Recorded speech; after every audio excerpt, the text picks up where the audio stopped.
출애굽 사건은 우리 신앙의 여정을 그대로 예표하는 사건입니다. 그래서 우리는 출애굽의 사건을 잘 이해해야 합니다.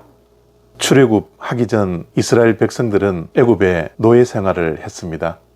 우리도 예수님을 믿기 전 죄의 노예였습니다.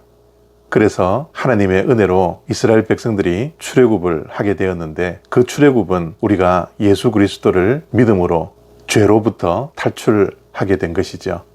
그리고 이스라엘 백성들은 출애굽을 한 후에 하나님께서 약속하신 가나안 땅에 들어가기 전 40년의 광야 생활을 했습니다. 우리도 예수 그리스도를 믿지만 광야 같은 인생길을 걸어가게 됩니다. 그리고 나서 이스라엘 백성들이 요단강을 건너 가나안 땅에 들어갔던 것처럼 우리도 죽음이라는 요단강을 건너 하나님께서 우리에게 약속하신 가나안 천국에 들어가게 되는 것입니다. 민수기 2장 2절과 34절 말씀입니다. 이스라엘 자손은 각각 자기의 진영의 군기와 자기의 조상의 가문의 기호 곁에 진을 치되 회막을 향하여 사방으로 치라. 이스라엘 자손이 여호와께서 모세에게 명령하신 대로 다 준행하여 각기 종족과 조상의 가문에 따르며 자기들의 길을 따라 진치기도 하며 행진하기도 하였더라. 아멘. 하나님께서는 이스라엘 백성들이 이제 가나안 땅에 들어가게 하기 위해서 각 지파의 장정들을 계수하게 하십니다. 그리고 그들이 광야길을 걸어가며 진을 치기도 하고 행진하기도 하죠. 그런데 그들이 진을 치고 행진하는 중심에는 회막이 있었습니다. 회막을 중심으로 12지파가 3지파로 나뉘어서 회막의 동서남북으로 배치되어 있었죠.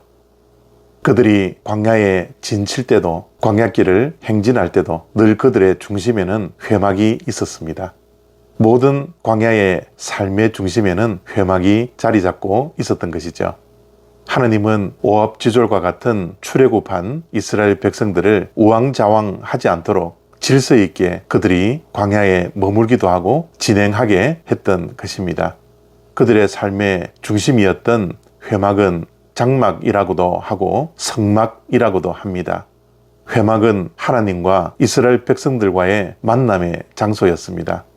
하나님의 임재가 있는 상징적인 장소였던 것이죠. 그래서 그들의 모든 삶의 중심이 바로 하나님께 있었던 것입니다. 오늘날 우리의 삶도 마찬가지입니다. 예수님을 믿고 영적인 출애굽을 한 우리들도 하나님께서 약속하신 가나안인 천국에 들어가기 전 광야 생활을 합니다. 그런데 그 광야 생활의 중심이 바로 장막, 성막, 회막이라고 하는 교회가 되어야 합니다. 교회가 우리의 삶의 중심에 있어야 합니다. 그래야 우리의 삶은 방황하지 않고 질서 있게 가나안 땅을 향하여 진행할 수 있게 되는 것이죠. 출애굽을 한 이스라엘 백성들이 회막이 중심이었던 것처럼 우리 삶의 중심은 교회여야 합니다. 교회는 성령 하나님이 거하시는 성전입니다. 교회는 그리스도의 몸입니다. 교회는 만민이 모여서 기도하는 기도의 집이죠. 하나님과 대화하고 하나님과 교제하는 기도하는 집이 바로 교회입니다. 그래서 우리가 광야 같은 길을 행진하는 우리의 삶 중에 때로는 힘들고 어렵고 슬픈 일들을 만날 때도 우리는 교회로 나와 눈물을 흘려야 합니다. 때로는 우리의 삶에 기쁨이 있고 감사가 충만합니다. 그럴 때도 교회에 나와 하나님께 찬양하는 인생이 되어야 합니다. 우리 믿는 자들의 모든 삶의 중심은 바로 교회여야 합니다. 그러므로 교회의 중심의 신앙을 가지는 것이 너무나 중요하죠. 저와 여러분의 중심에 교회가 있습니까? 하나님이 계십니까? 교회 중심의 신앙은 교회를 정말 사랑하는 것입니다. 교회를 가까이 하는 것입니다. 교회에 와서 기도하는 것입니다. 교회에 충성하는 것입니다. 교회에 성실하게 신실하게 최선을 다하여 충성하는 것입니다. 늘 교회의 덕을 위해서 힘쓰는 자가 되어야 하고요. 교회를 위해서 일하는 즐거움과 기쁨을 우리는 가져야 합니다. 이러한 교회 중심의 신앙을 가지는 자들이 되어지기를 원합니다.